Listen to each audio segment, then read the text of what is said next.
They thought she was nobody. They thought her silence was weakness, and her plain gray dress was a sign of poverty. In a crowded London courtroom, Richard Sterling and his mistress Vanessa laughed openly at his wife Ellie. They called her a peasant. They mocked her worn-out shoes. They were moments away from stealing her entire life savings. But they forgot one crucial thing. Silence isn't always submission. Sometimes it's the calm before the storm. Richard didn't know who he really married. But when the heavy mahogany doors swung open and the royal guard marched in, the laughter stopped. The mistress froze, and the simple wife stood up. This is the story of how the ultimate arrogance met the ultimate karma. The divorce hearing of Sterling versus Sterling was scheduled for courtroom 4B in the High Court of Justice in London. It was a dreary Tuesday, the kind where the rain slaps against the windows like a warning. Inside, the air was thick with the scent of old wood polish and the overpowering floral perfume of Vanessa Kincaid. Vanessa didn't just walk into a room, she invaded it. She sat in the front row of the gallery right behind the plaintiff's table, wearing a blood-red designer suit that cost more than most people's cars. She was Richard Sterling's assistant, his soulmate, and the reason he was currently trying to destroy the woman sitting at the defendant's table. That woman was Ellie. Contrasted against Vanessa's red silk, Ellie looked like a shadow. She wore a charcoal gray dress that was visibly dated, perhaps 10 years out of style. Her hair was pulled back in a severe, simple bun, held together by a plain wooden pin. She wore no jewelry, no makeup. Her hands were folded neatly on the table, resting on top of a battered leather notebook. Richard Sterling, a man who had made a fortune in aggressive real estate flipping, adjusted his silk tie and smirked at his lawyer. He looked at Ellie with a mixture of pity and disgust. "Look at her," Richard whispered to his lawyer, loud enough for the front row to hear. "She looks like she's waiting for a bus in the countryside. God, I don't know how I tolerated that dullness for 5 years." Vanessa leaned forward, her acrylic nails clicking against the wooden bench. "She looks like the maid Richard. Actually, my maid dresses better. Does she even know where she is?" "She knows?" Richard chuckled, though his eyes were cold. "She's terrified. She knows she's going back to the gutter she crawled out of." Ellie didn't flinch. She didn't turn around. She simply uncapped a cheap plastic pen and made a small note in her book. The Honorable Judge Harrison Thorne entered the room. He was an older man, stern with a reputation for zero tolerance regarding courtroom theatrics. He took his seat, adjusted his glasses, and peered down at the parties. "We are here for the dissolution of marriage between Richard Sterling and Eleanor Sterling," Judge Thorne's voice boomed. "I understand this is a contested division of assets. It is your honor." Richard's lawyer, a shark-faced man named Mr. Blackwood, stood up. "My client, Mr. Sterling, has built an empire over the last 5 years. His wife, the defendant, has contributed absolutely nothing to this success. She has no employment. She hosts no events. She barely leaves the house. We are arguing that she is entitled to nothing more than the statutory minimum. We are offering a settlement of £10,000. A gasp went through the few spectators. Richard Sterling was worth millions. £10,000 was an insult. It wouldn't even cover rent in London for 6 months. 10,000? Judge Thorne raised an eyebrow.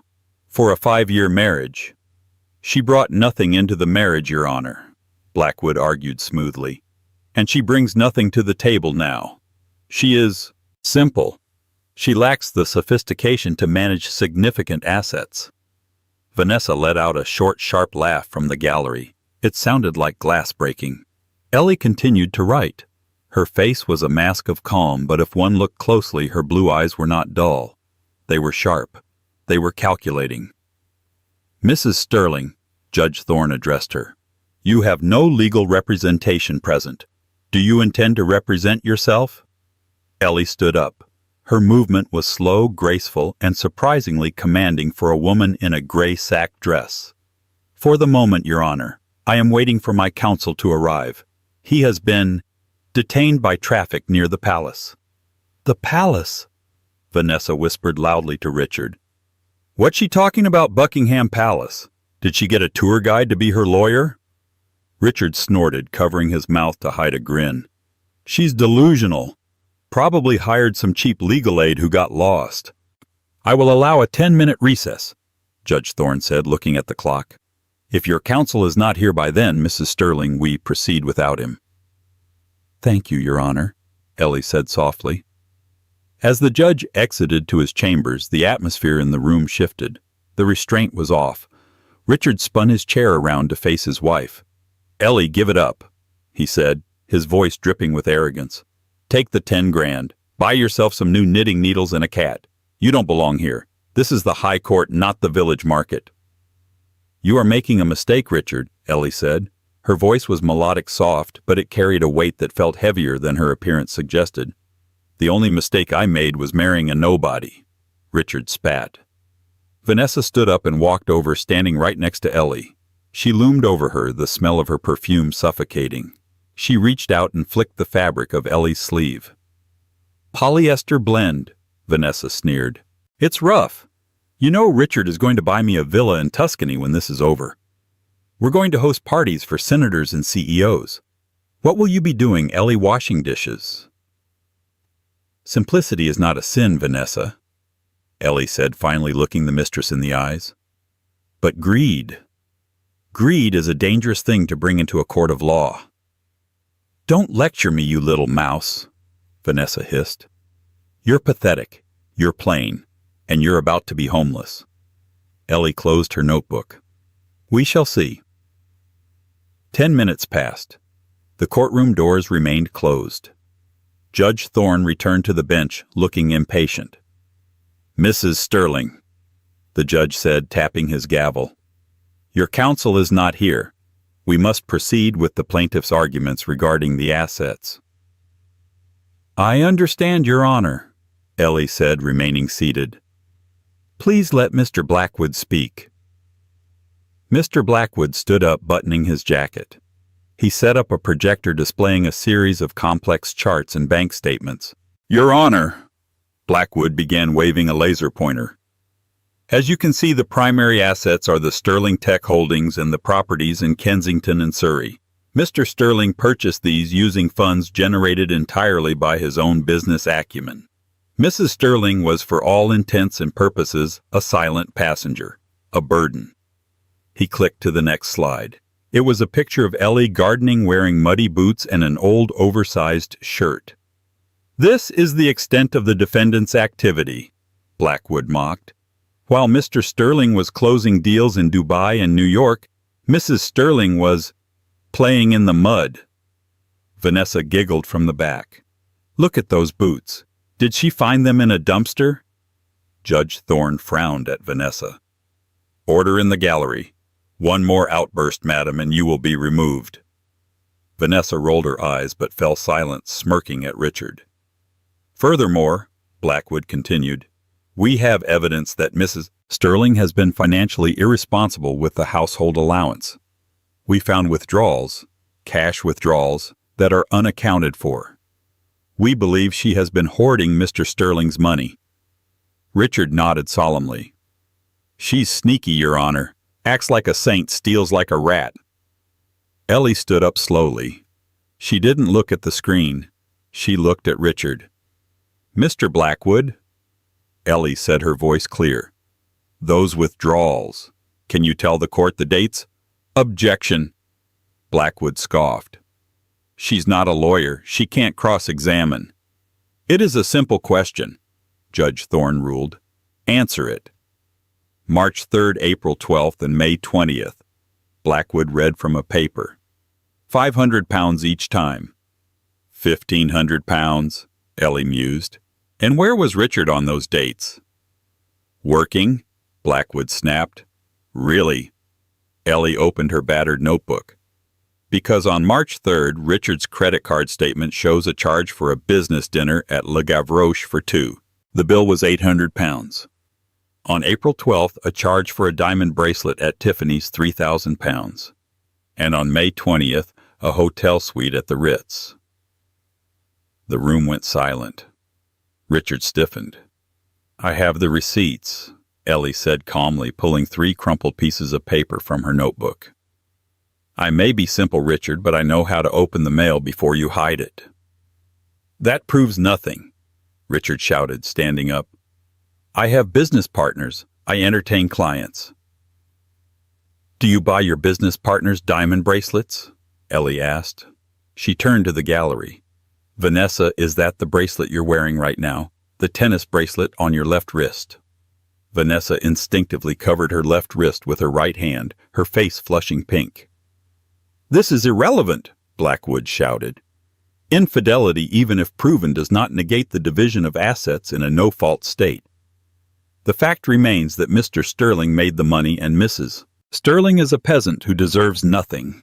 "A peasant?" Ellie repeated the word, testing it on her tongue. "Yes," Richard sneered, regaining his composure. "You have no lineage, no education, no connections. You are a nobody, Ellie. You were a waitress when I met you.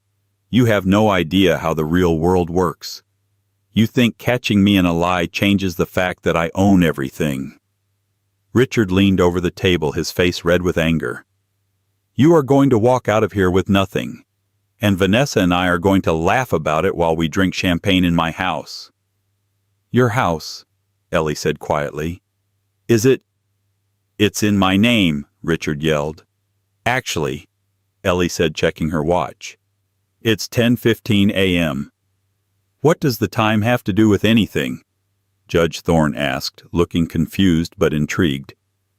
"My counsel is usually very punctual," Ellie said. "But security at the High Court can be difficult for them to navigate with. All the equipment." "Equipment?" Richard laughed. "What is he, a plumber?" Suddenly a loud commotion was heard from the hallway outside the heavy courtroom doors. It wasn't just noise. It was the rhythmic, heavy thud of synchronized boots. Thud, thud, thud. The sound of metal clanking against metal echoed through the wood. The courtroom officer at the door looked through the glass pane and his face went pale. He stumbled back, unlocking the double doors with fumbling hands. "What is going on?" Judge Thorne demanded, standing up. "I believe," Ellie said, smoothing out the wrinkles in her gray dress, "that my representation has arrived."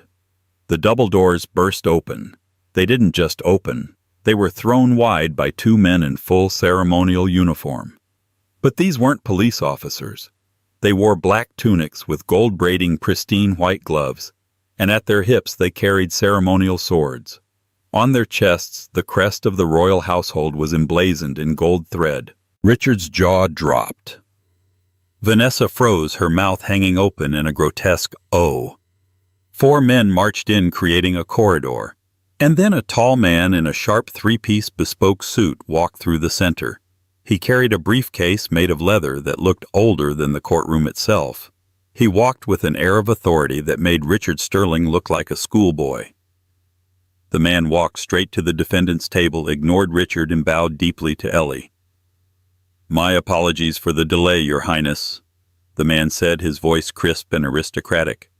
"The paparazzi were swarming the East Gate." The entire courtroom went dead silent. You could hear a pin drop. "Your Highness," Richard whispered, his voice trembling. Ellie looked at the man and smiled. "It is quite all right, Sir Alistair, but I believe my husband, soon-to-be ex-husband, was just explaining to the court how I am a peasant with no connections." Ellie turned to Richard, her eyes cold as ice. "Please, Richard, continue. You were saying I was a nobody." Judge Thorne remained standing, his eyes wide behind his spectacles. He looked at the man in the bespoke suit, Sir Alistair Cromwell, a legal legend in London, known for handling cases that never made the papers because they involved people too powerful to be named. "Sir Alistair," Judge Thorne said, his voice losing its booming authority and taking on a tone of deferential shock. I was not aware you were representing Mrs. Sterling." "I am not representing Mrs. Sterling, Your Honor," Sir Alistair said calmly, placing his briefcase on the table and clicking the golden latches open.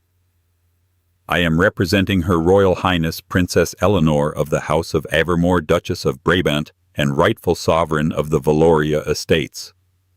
Richard let out a strangled noise halfway between a laugh and a choke. He slammed his hand on the table. "Oh, come on. Is this a joke?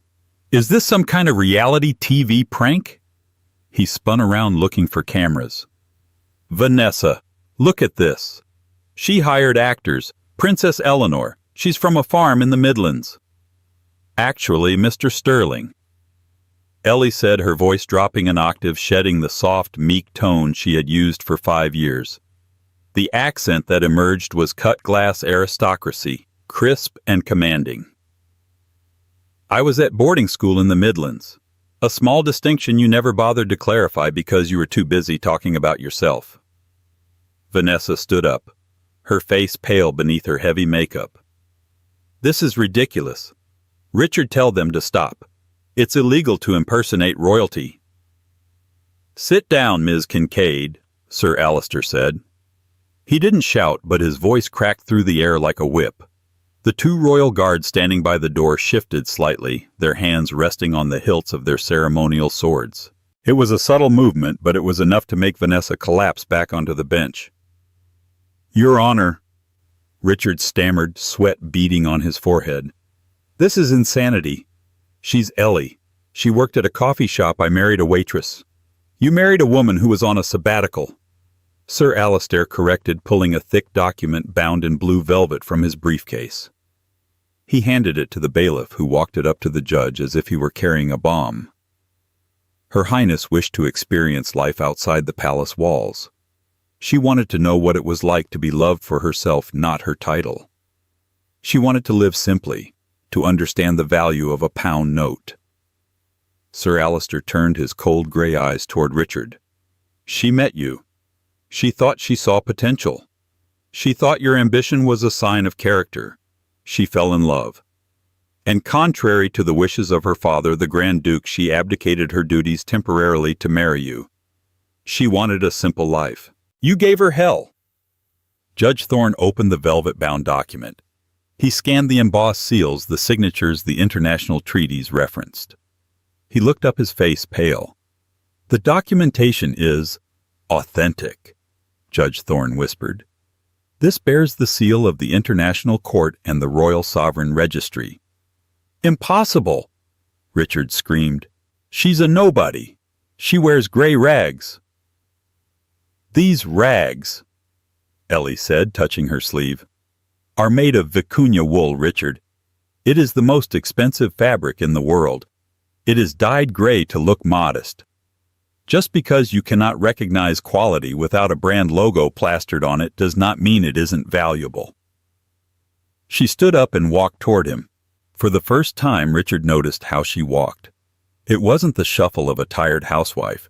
It was the glide of a woman who had walked ballroom floors since she was 3 years old. "You called me simple," Ellie said softly. "You mocked my silence. But in my world, Richard's silence is power. Only the weak feel the need to make noise." "I don't believe it," Vanessa shrieked from the back. "If she's a princess, why did she let us treat her like dirt? Why didn't she just buy us out?" "Because I gave you a chance," Ellie said, looking past Richard to the mistress. "Every day for 5 years I gave you a chance to be kind. I gave Richard a chance to be a husband. I waited. I waited for the greed to stop. I waited for the insults to end. I wanted to see if there was any part of you that was worth saving." Ellie's eyes hardened.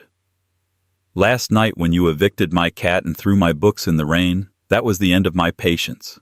I called home." "And when Her Highness calls home," Sir Alistair interjected, "the Crown answers." Richard looked at his lawyer, Mr. Blackwood. "Do something. Object. This is a divorce hearing, not a coronation. Her title doesn't matter. The money is mine. I earned it. Mr." Blackwood looked like he wanted to crawl under the table. He was looking at Sir Alistair with terrified recognition. "Mr. Sterling, shut up!" "Don't tell me to shut up," Richard roared. "I built Sterling Tech. I built the Kensington properties. She did nothing. If she's a princess, fine, then she has her own money and she doesn't need mine. I want a clean break. I keep my assets. She goes back to her castle." Sir Alister smiled. It was a terrifying shark-like smile. "Ah," the lawyer said. "We have now arrived at the crux of the matter, the assets." He turned to the projector that Blackwood had set up. "Mr. Blackwood, if you would be so kind as to pull up the incorporation documents for Sterling Tech again." Blackwood hesitated but complied. The slide appeared on the wall. "Now," Sir Alister said, producing a laser pointer from his pocket. "Mr. Sterling, you claim you founded this company 5 years ago. With what capital?" I got a seed loan," Richard said, crossing his arms. "From a private venture firm, Nightingale Holdings." "Correct," Sir Alister said. "And who owns Nightingale Holdings?" "I don't know, some investment group in Switzerland. It doesn't matter, I paid back the interest." "It matters a great deal," Sir Alister said, "because Nightingale Holdings is a shell corporation. It is the private investment arm of the House of Avermore." The room went silent. "What?" Richard whispered. "The money you used to start your business," Ellie said, sitting back down and crossing her legs elegantly, "was mine. I instructed the trust to approve your loan. I told them to give you favorable rates. I told them not to pressure you for returns." "No." Richard backed away, shaking his head. "No, that's impossible." "And the collateral," Sir Alister continued. "Do you remember the terms of the loan, Mr. Sterling?" "The fine print you didn't read because you were too busy celebrating with champagne." Alistair pulled a document from his file and projected it onto the screen. Clause 14b, Default in Conduct. In the event of gross misconduct, criminal negligence, or actions bringing disrepute to the primary beneficiary, the lender, all assets, intellectual property and real estate purchased with said funds shall revert immediately to the ownership of Nightingale Holdings. "You signed it," Alistair said, "on October 14th, 5 years ago." What counts as disrepute?" Richard asked, his voice trembling. "Adultery." Judge Thorne read from the document on his bench, his eyebrows raising into his hairline. "Public humiliation of the spouse, misappropriation of marital funds for illicit affairs." The judge looked over his glasses at Richard. "Mr. Sterling, it appears that by bringing your mistress into this courtroom and publicly slandering your wife, you have triggered Clause 14b. Which means," Ellie said, her voice calm and final, "you don't own Sterling Tech, Richard. I do. You don't own the Kensington house. I do. You don't even own the car you drove here in." She pointed to the window. "That is my car." Richard Sterling collapsed into his chair. The arrogance that had filled the room only 20 minutes ago had evaporated, replaced by the suffocating pressure of absolute ruin. "This can't be legal," Richard gasped, looking at Blackwood. "Fix this." Blackwood closed his laptop. "Mr. Sterling, you signed a contract with a sovereign wealth fund. You didn't just sign a loan. You signed a feudal pledge. There is nothing I can do. You are, effectively, their employee who has just been fired for cause." "But the work," Richard shouted, veins bulging in his neck. "I did the work. I went to the meetings. I managed the sites." "And you were compensated," Sir Alister said dismissively. "We have your salary records. You paid yourself quite handsomely. £300,000 a year. However, instead of saving that money or investing it in your family, you spent it on—" He gestured vaguely toward the back of the room without looking. "Consumables." Vanessa, the consumable, stood up abruptly. "I'm leaving. I'm not a part of this. Richard, you're on your own. Call me when you— Actually, don't call me." She grabbed her red Chanel bag and turned to the door. "Stop," Ellie said. It wasn't a shout. It was a command. The 2 royal guards at the door crossed their scabbards, blocking the exit with a clash of steel. Vanessa shrieked and stumbled back. "Am I being arrested?" Vanessa screamed. "I haven't done anything. Not yet." Ellie said, standing up and walking toward the gallery. She stopped at the wooden barrier separating the court from the public seating. But you are currently in possession of stolen property. I am not. Vanessa clutched her bag. Everything I have Richard bought for me. Richard bought it with my company's money, Ellie corrected. Which makes it corporate theft. But I'm not talking about the bag, or the shoes, or even the car outside. Ellie pointed a slender finger at Vanessa's neck. I'm talking about the pendant. Vanessa's hand flew to her throat, covering the sapphire necklace she was wearing.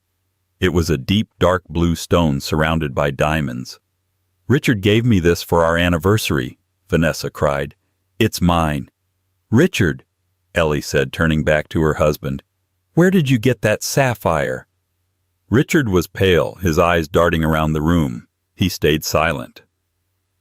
Shall I tell the court? Ellie asked. 3 months ago I noticed a small box missing from my nightstand. Inside was a sapphire pendant. It wasn't expensive because of the brand.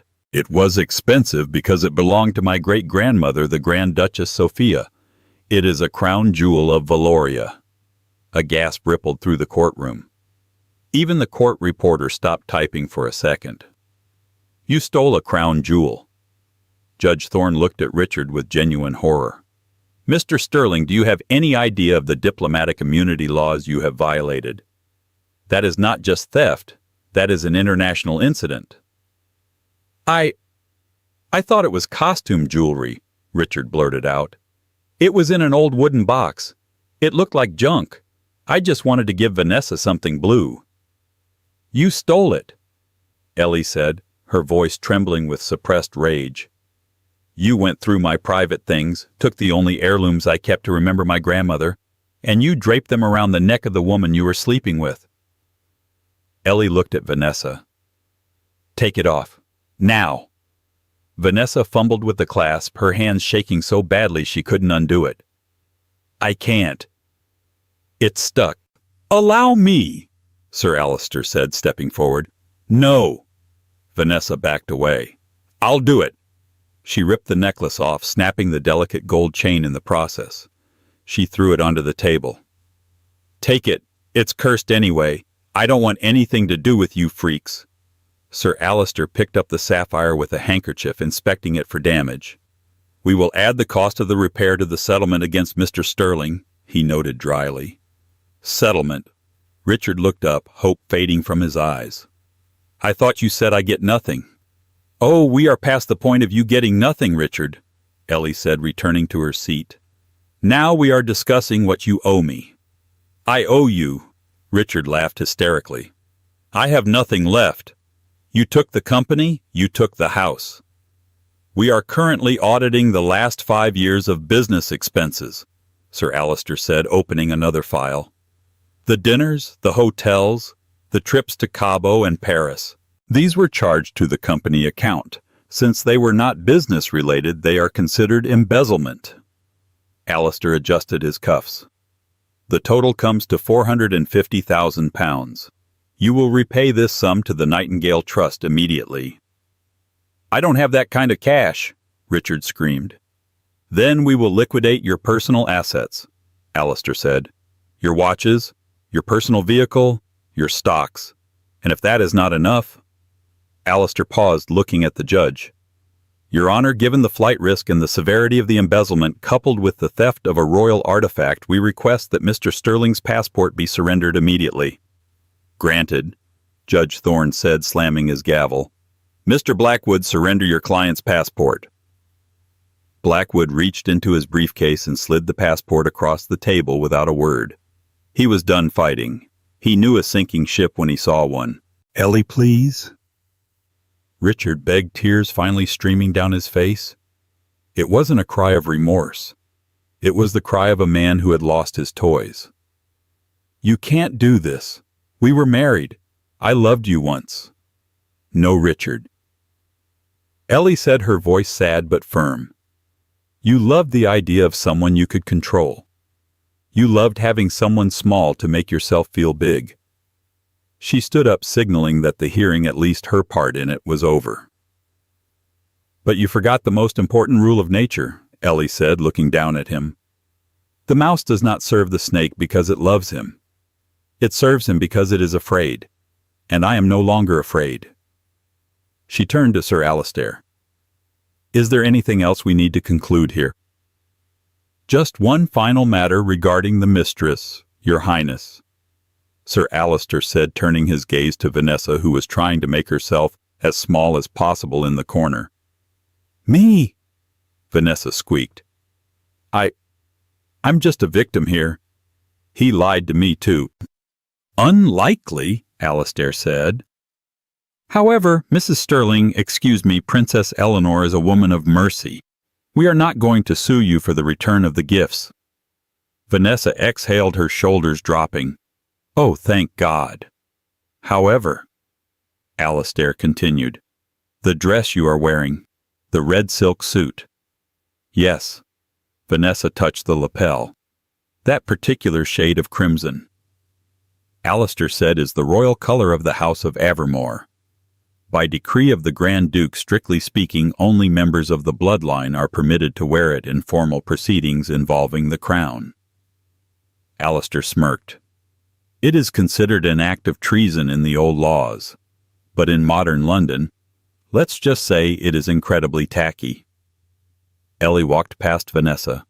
She didn't sneer. She didn't laugh. She simply leaned in and whispered, "It doesn't fit you anyway." Ellie turned to the judge. "Thank you, Your Honor.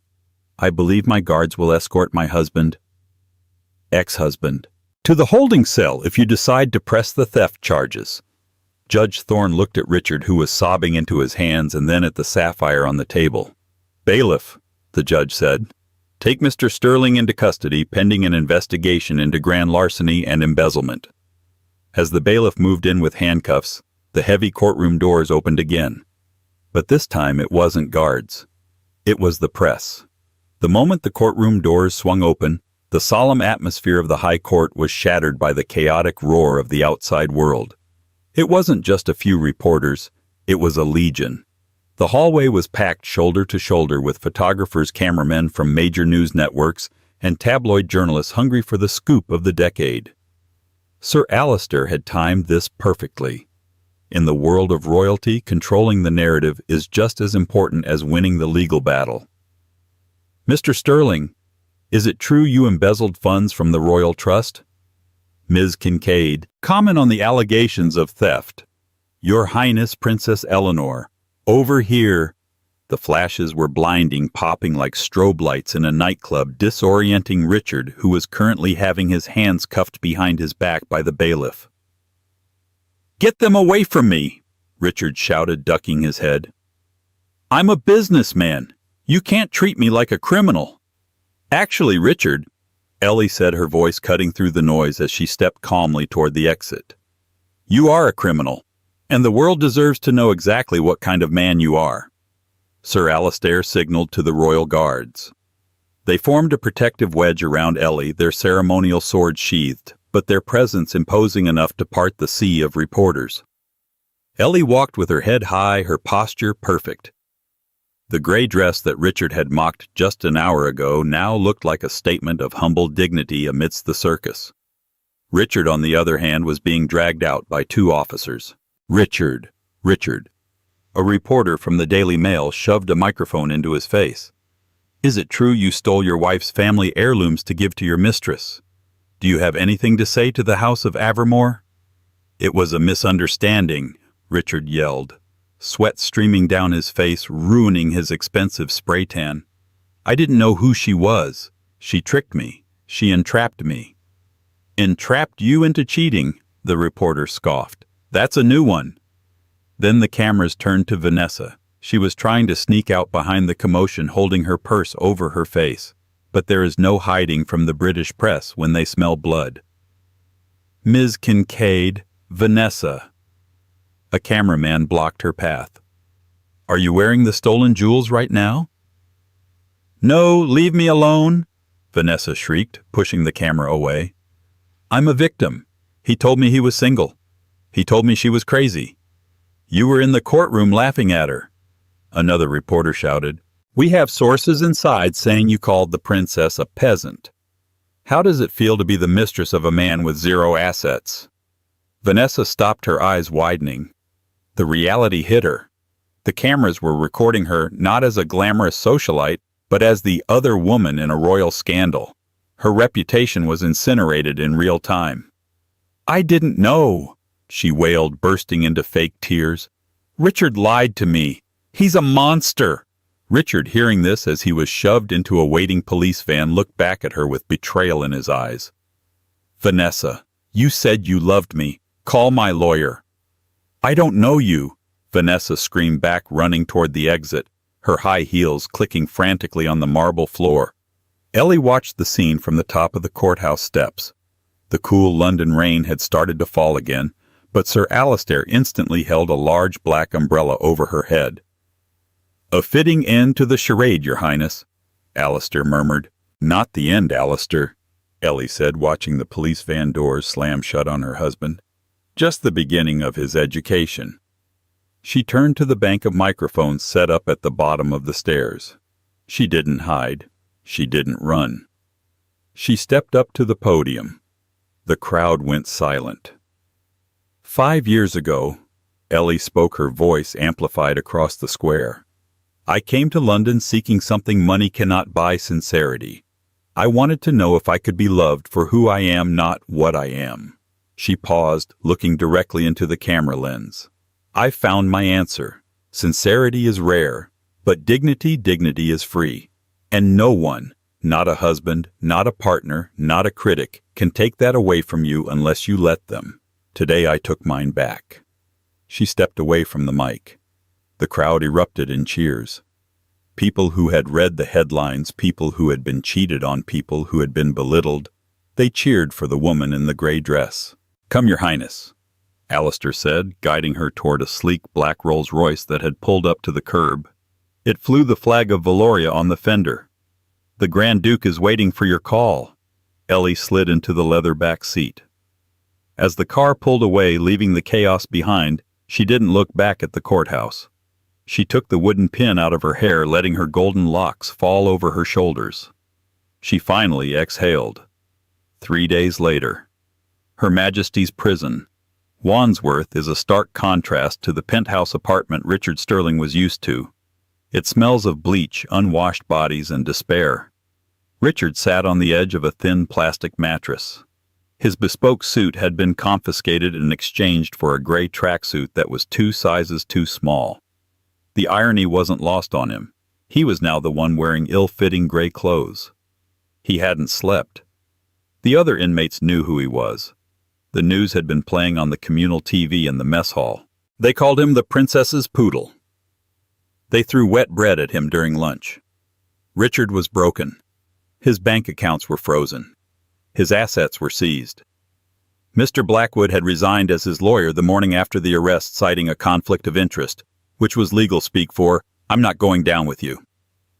The heavy metal door of his cell buzzed and clanked open. "Sterling?" the guard barked. "Visitor." Richard scrambled up. "Is it my lawyer? Did they find a loophole?" "Just move," the guard grunted. Richard was led down a long, echoing corridor to a private visitation room. Usually visitors spoke through glass, but this was a special arrangement. The room was clean, guarded by 2 royal guards standing in the corners like statues. Sitting at the metal table was Ellie. She looked different. The gray dress was gone. She wore a navy blue business suit tailored to perfection with a simple string of pearls that probably cost more than Richard's entire former company. Her hair was blown out, shining under the fluorescent lights. She looked powerful. She looked unreachable. Richard practically fell into the chair opposite her. "Ellie," he breathed, his voice cracking. "Oh God, Ellie. Thank you for coming. You have to get me out of here. It's a nightmare. The food, the people. I can't survive here." Ellie watched him with a detached curiosity, as if she were observing a bug in a jar. "Hello, Richard." "Ellie, please." Richard reached for her hand, but the guard stepped forward, hand on his sword. Richard pulled back, terrified. Okay. Look, I'm sorry. I messed up. I was an idiot. The fame, the money. It got to my head. But I love you. We can fix this. I can sign a post-nup. I'll do whatever you want." Ellie opened a file folder on the table. "You seem to be under the impression that this is a negotiation. It isn't." She slid a glossy magazine across the table. On the cover was a picture of Vanessa looking tearful and tragic. The headline screamed, "I was duped by the monster how Richard Sterling manipulated me into mocking the princess." "Vanessa sold her story yesterday," Ellie said calmly, "for £50,000. She claims you were abusive. She claims you forced her to wear the sapphire. She claims she begged you to treat me better, but you refused." Richard stared at the magazine, his face turning purple. "That liar, that snake, she was the one who called you a peasant. She was the one who wanted the necklace." "I know," Ellie said. "But the public loves a redemption arc, and Vanessa is giving them one. She's playing the victim perfectly. She has turned on you, Richard. You have no allies left." Richard slumped in his chair. "Why are you doing this, to torture me?" "No," Ellie said. "To finalize things." She pushed a document toward him. "This is a confession," Ellie explained. "It states that you knowingly embezzled funds from Nightingale Holdings, that you stole the royal sapphire, and that you committed perjury in family court." "Why would I sign that?" Richard spat. "That's a guilty plea." "Because," Ellie said, leaning forward, her blue eyes piercing him, "if you sign this, I will speak to the Grand Duke. We will agree to a plea deal. You will serve 2 years in a minimum security facility. You will be banned from running a business in the UK for 10 years, but you will be free eventually." "And if I don't sign," Ellie sat back. "Then we proceed to a full trial. Sir Alistair will prosecute. We will bring up every fraudulent tax return, every illicit trip, every stolen penny. The theft of a crown jewel carries a maximum sentence of 20 years in a federal prison. And given the diplomatic insult to my family, the judge will not be lenient." Richard looked at the paper. 2 years versus 20. A minimum security camp versus this hellhole. "I built that company," he whispered, a single tear falling onto the metal table. "I was someone." "You were a mirage, Richard," Ellie said softly. "You built a castle on sand using someone else's shovel, and then you kicked the person who gave you the shovel." She stood up. "You have 5 minutes to decide. After that, Sir Alistair files the full charges." Richard looked at the pen. His hand shook.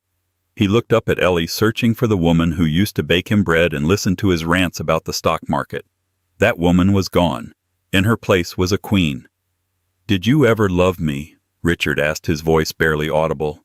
"I loved the man I thought you were," Ellie replied honestly. "But that man never existed. You were just playing a role until you got rich enough to show your true colors. I'm just showing you mine now."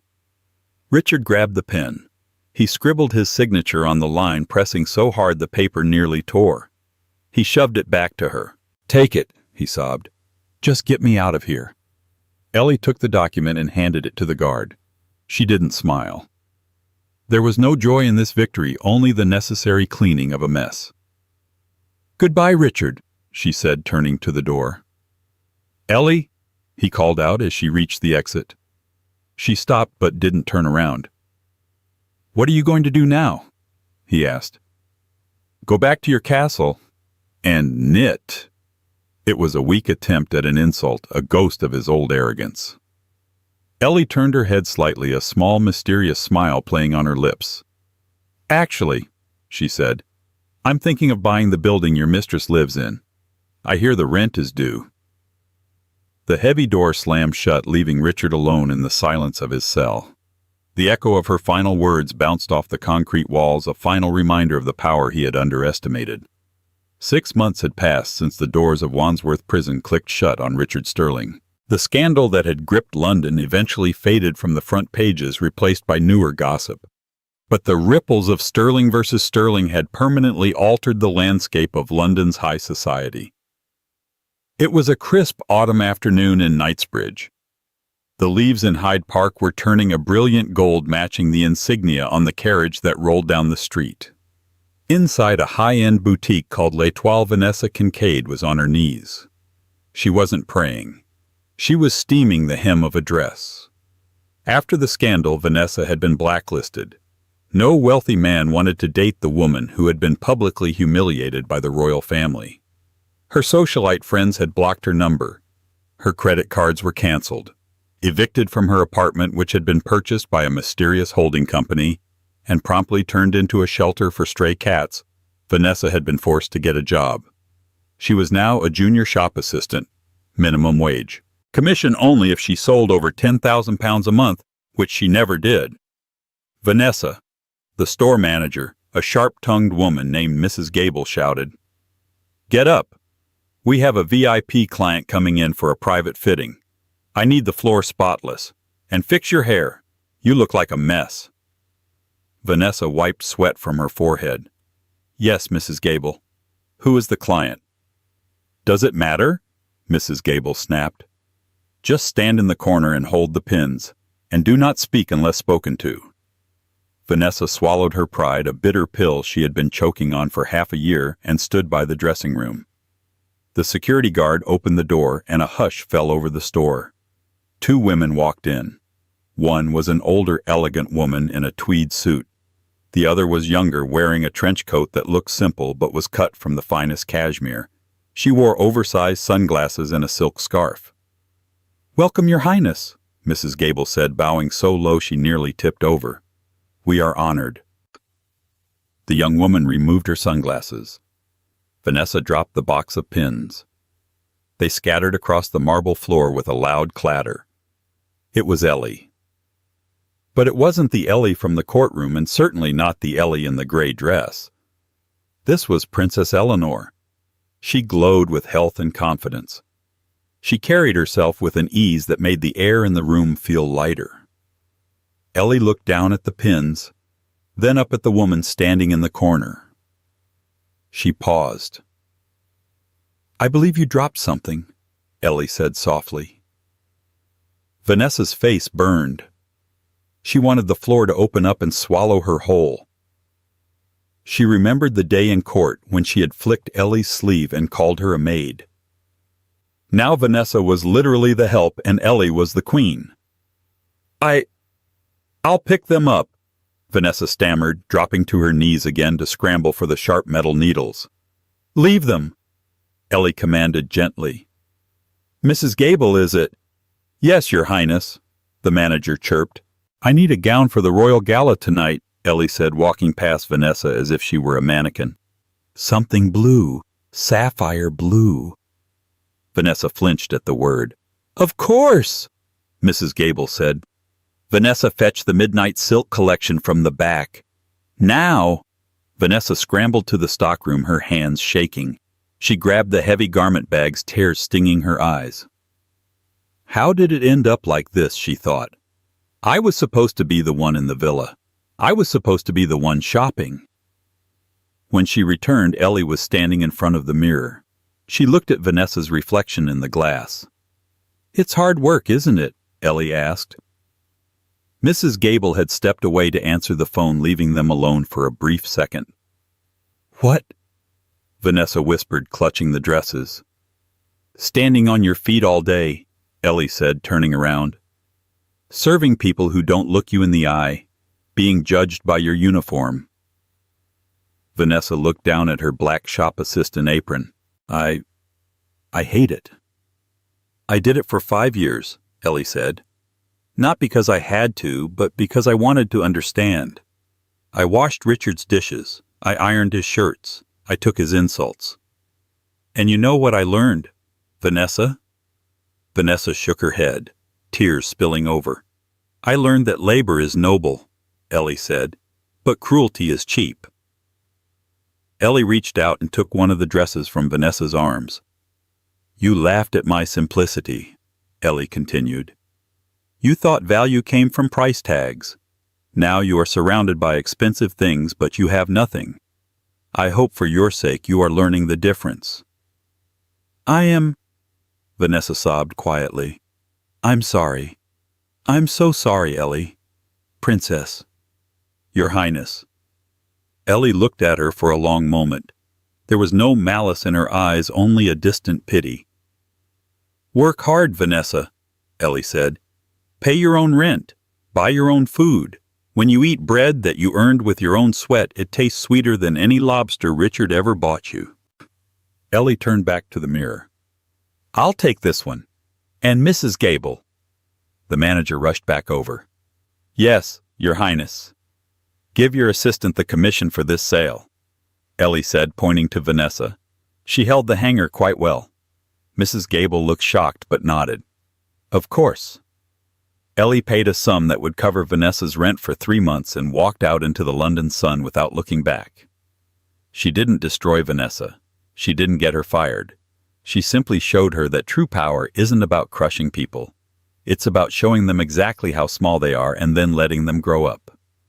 Richard Sterling was released after 2 years on good behavior. He walked out of the prison gates with a plastic bag containing his personal effects and £50 in cash. No Rolls-Royce was waiting for him. No paparazzi were there to take his picture. He was old news. He took a bus to the city center. He walked past the sleek glass skyscraper of Sterling Tech. The sign had been changed. It now read the Nightingale Foundation. He stopped a passerby. Excuse me, what is this building? Oh, that, the man said. That's Princess Eleanor's charity. They provide legal aid and financial grants to women recovering from financial abuse and divorce. It's massive. They say she started it because her ex-husband was a real piece of work. The man laughed and walked away. Richard stood on the pavement looking up at the glass tower he had once thought he owned. He saw his own reflection in the window, gray hair, tired eyes, a cheap jacket. He had chased gold his whole life only to find that he had been holding a diamond in the palm of his hand for 5 years and he had thrown it away because it didn't sparkle enough. High above in the penthouse office, Ellie stood by the window looking down at the ants on the street. She didn't see Richard. She wasn't looking for him. She turned back to her desk where a photo frame sat. It wasn't a picture of a palace or a crown. It was a picture of her in her old gray dress gardening in the mud. She smiled, picked up her pen, and went back to work. She was simple after all, simply a queen. And that is the end of Richard and Vanessa's reign of arrogance. It's a powerful reminder that the loudest person in the room is rarely the strongest and the simplest person is often the one you should fear the most. Ellie showed us that dignity isn't about what you wear, but how you carry yourself when the world tries to tear you down. Richard and Vanessa learned the hard way that when you judge a book by its cover, you might just miss the fact that you're a minor character in a much bigger story. Call to action. I hope you enjoyed this story of ultimate karma. If you did, please hit that like button. It really helps the channel grow. And I want to know from you, have you ever been underestimated by someone who didn't know who you really were? Tell me your story in the comments below. I love reading them. Don't forget to subscribe and ring the bell so you never miss a new story. Thanks for watching, and remember, stay humble, or life might humble you for you.